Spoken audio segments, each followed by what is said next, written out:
आज बीजेपी के साथ साथ दोस्तों बड़ा झटका इस देश के गोदी एंकर्स को लगा है। पिछले मई जो महीने बीता है, पूरे मई महीने में रोजाना चीख चीख कर और जश्न मनाकर बताते थे कि कैसे भारतीय जनता पार्टी के प्रति या यूं कहा जाए टीएमसी के खिलाफ उनके अपने सांसद नाराज हैं। कितने नाराज हैं, जबकि वो उनको बताना चाहिए था विश्लेषण करके, जैसे आज आपको एक खबर दिखाऊंगा, विश्लेषण करके कि भाई ये जितना टकराव, जितने बागी हो रहे हैं, ये ईडी सीबीआई इनकम टैक्स के आधार पर है, ऐसे ही नहीं है। लेकिन सोचिए, जिसके पास ना ताकत हो ना कुछ चीज, अगर वहां पर ऐसा खेला हो जाए तो बागी हो जाए खुद के ही विधायक, तो या एक दो नहीं, 1 दर्जन बीजेपी के विधायक बागी हो गए, 1 दर्जन बीजेपी विधायक। और जैसे ही यह खबर आई वैसे ही हड़कंप मचा है दिल्ली तक।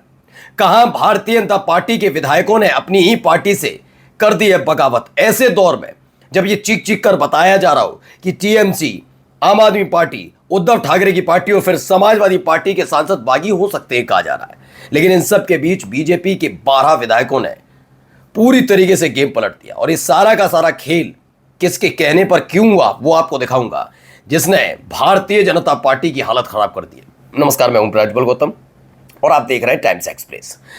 दरअसल आपको पता होगा कि राज्यसभा के लिए वोटिंग तो थी है, लेकिन उसके साथ साथ एमएलसी चुनाव की भी, राज्यसभा के साथ साथ एमएलसी चुनाव के लिए भी था।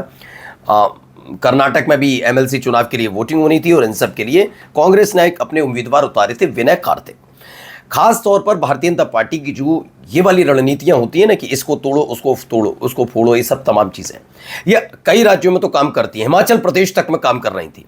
लेकिन एक राज्य जहां पर जाकर इनके सारे दाव पेच हथकंडे धरे रह जाते हैं, और वो ऐसा राज्य नहीं है कि वहां बीजेपी की भी सरकार ना रही हो। बीजेपी की कर्नाटक में सरकार रही, फिर भी दरअसल वहां पर नाम है एक डीके शिव कुमार, कांग्रेस के बड़े नेता है।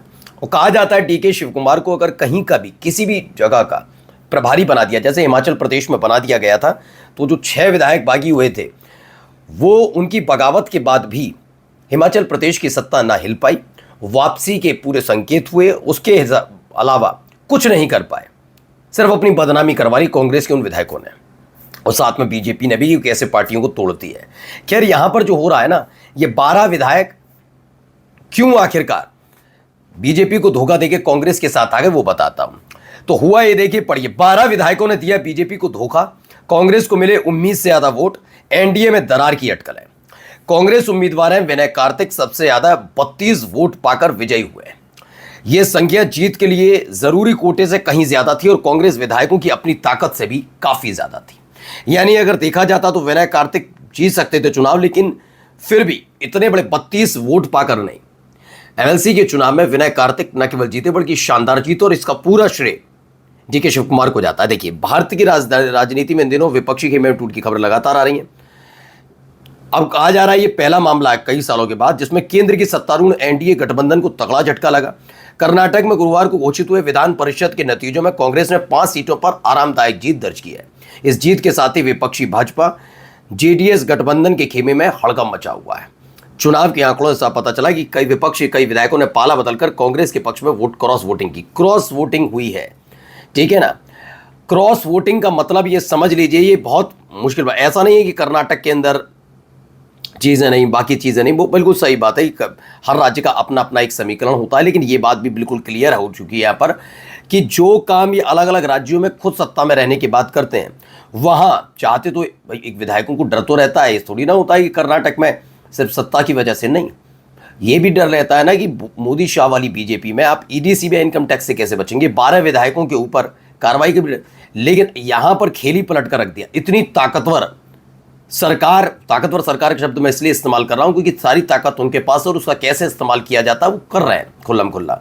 वहां अगर ये सब किया जा रहा है तो हालात क्या है। अब देखिए, भीतराबाद घात के बाद अब कर्नाटक में एनडीए के नेता अपनी ही पार्टियों में छिपे गद्दारों की तलाश में जुट गए। चुनाव में गद्दारी के पुख्ता सबूत तो मिल चुके, लेकिन गुप्त मतदान होने की वजह से दोषियों का कोई स्पष्ट सुराग हाथ नहीं लगा है। अभी ये पता ही नहीं है कर्नाटक के अंदर कौन से वो 12 विधायक हैं बीजेपी के या जेडीएस के, जेडीएस बीजेपी दोनों के लिए कह रहा हूं, गठबंधन में एक साथ हैं, जिन्होंने क्रॉस वोटिंग कर दी है। इसी का फायदा बीजेपी के और जेडीएस के विधायकों ने उठाया और क्रॉस वोटिंग कर दी। ये बहुत आसान था कि इन सब चीजों से बचा जा सकता था, लेकिन यहां पर खेला हो गया। ठीक है ना। अब हो गया सो हो गया, अब इसमें वो समझाएं बताएं तमाम चीजें हों, लेकिन कोई फर्क पड़ने वाला नहीं है। अब इसमें कांग्रेस के उम्मीदवार विनय कार्तिक सबसे ज्यादा 32 वोट पाकर विजय घोषित हुए। यह संख्या जीत के लिए जरूरी कोटे से कहीं ज्यादा थी और कांग्रेस विधायकों की अपनी ताकत से भी काफी ज्यादा। वोट के इस गणित से अंदाजा लगाया जा रहा है कि उन्हें भाजपा और जेडीएस के कम से कम एक दर्जन 12 यानी 12 विधायकों का साथ मिला है। इसलिए कहा जा रहा है बीजेपी अकेली नहीं, उसमें जेडीएस के भी विधायक शामिल हैं। अब काफी विधायक जो है वो कांग्रेस के समर्थन में खड़े नजर। इससे पहले भी आपको मैं याद दिलाऊं, एक एमएलसी का चुनाव यहां पर हुआ था, जिसमें उत्तर प्रदेश में और हिमाचल प्रदेश वाला था जो मैं बता रहा हूं, उसके साथ साथ कर्नाटक में भी। तब आपको याद होगा समाजवादी पार्टी के विधायकों ने भी बगावत की थी, जो अब फिलहाल एक उनमें से अब जाकर एक मंत्री बने हैं, लेकिन विधायकों ने बगावत कर दी थी। उस समय स्थिति बहुत ज्यादा क्रूशियल हो रही थी। यही काम इन्होंने हिमाचल प्रदेश में भी किया, वहां क्रॉस वोटिंग हुई। लेकिन क्रॉस वोटिंग का जब किस्सा शुरू होने वाला था कर्नाटक के अंदर, तो यही डीके शिव कुमार की वजह से सब कुछ पाला पलट गया था। अब देखिए इसमें क्या क्या और बताया जा रहा है। भाजपा नेताओं कहना है कि उनके खेमे से केवल 3 विधायकों ने क्रॉस वोटिंग की है। भाजपा ने आरोप लगाया जेडीएस के कम से कम 8 विधायकों ने कांग्रेस उम्मीदवारों का समर्थन किया। ये अपनी नहीं मान रहे क्योंकि गुप्त मतदान, और ये मैं भी दावा नहीं कर सकता, कोई नहीं कर सकता, लेकिन फिलहाल ये बात तो क्लियर है कि क्रॉस वोटिंग तो हुई है। कांग्रेस के पास उतने विधायकों के उतने वोट थे ही नहीं जितने अब विजय कार्तिक को मिले हैं, विनय कार्तिक को। अब देखिए जेडीएस नेताओं ने भाजपा के इस दावे को सिरे से खारिज कर दिया, अब आपस में लड़ पड़े हैं। उनका तर्क है कि उनके खेमे से केवल 4 वोट ही कांग्रेस को जा सकते थे, बाकी की पूरी मदद भाजपा विधायकों की तरफ से मिली है। तो आपस में सिर्फ फुटबॉल जैसे हालात यहां पर बनते हुए नजर आ रहे हैं। ये देखिए एक और खबर इससे जुड़ी हुई, तो इसमें क्या बताया जा रहा है, ये कहा जा रहा है बीजेपी के साथ कर्नाटक में डीके शिव कुमार ने किया बड़ा खेल, क्रॉस वोटिंग करवाकर जीत ली 5 सीटें। 1-2 नहीं 5 सीटें, ये 1 सीट पर तो खेला ही हुआ है, बाकी 5 सीटें भी।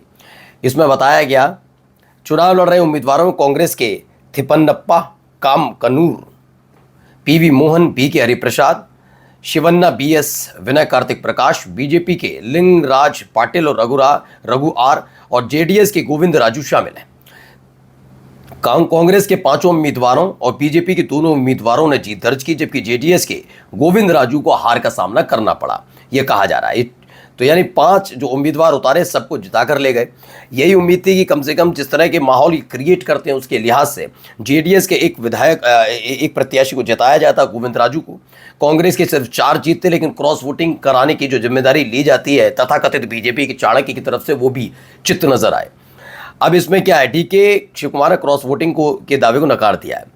उन्होंने कहा विधान परिषद चुनाव में संभावित क्रॉस वोटिंग की आशंकाओं खारिज करते हुए कहा कि कांग्रेस ने इसके लिए कोई विशेष रणनीति नहीं बनाई है और उन्हें मतदान में हिस्सा लेने वाले विधायकों के विवेक पर पूरा भरोसा। उन्होंने कहा गुप्त मतदान प्रणाली होने की वजह से क्रॉस वोटिंग को लेकर अभी से अटकलें लगाना उचित नहीं है। हम क्रॉस वोटिंग में शामिल नहीं होना चाहते हैं और न ही हमें इसके बारे में कोई जानकारी। ये गुप्त मतदान वाला चुनाव है। जो भी है, एक उधर बैठे हैं जिनके गुणगान ईडी सीबीआई इनकम टैक्स के डर से जिन सांसदों और विधायकों को बागी कराया जाता है, उस पर गोदी मीडिया नाचती है। ये किधर है डीके शिव कुमार, जिन्होंने खेला भी कर दिया और कह रहे हैं मुझे इसका क्रेडिट नहीं चाहिए। नमस्कार।